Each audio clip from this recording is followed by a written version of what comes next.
兄貴のよ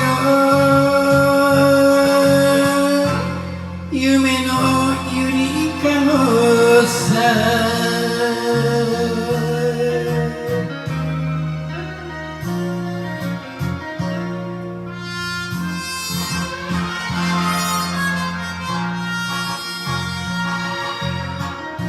丘に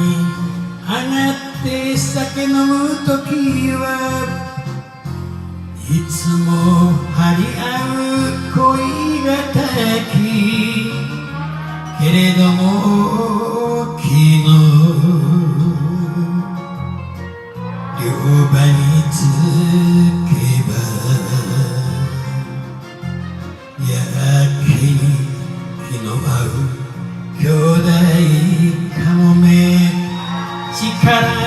合わせてよ網を巻き上げる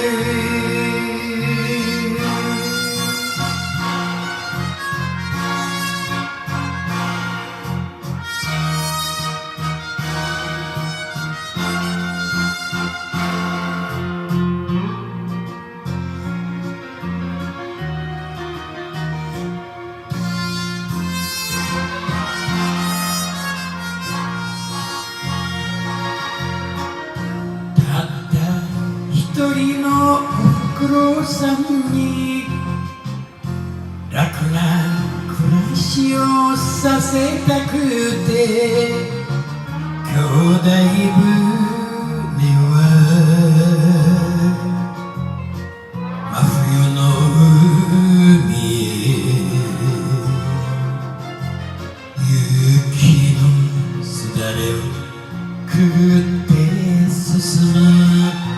暑いこの地はよ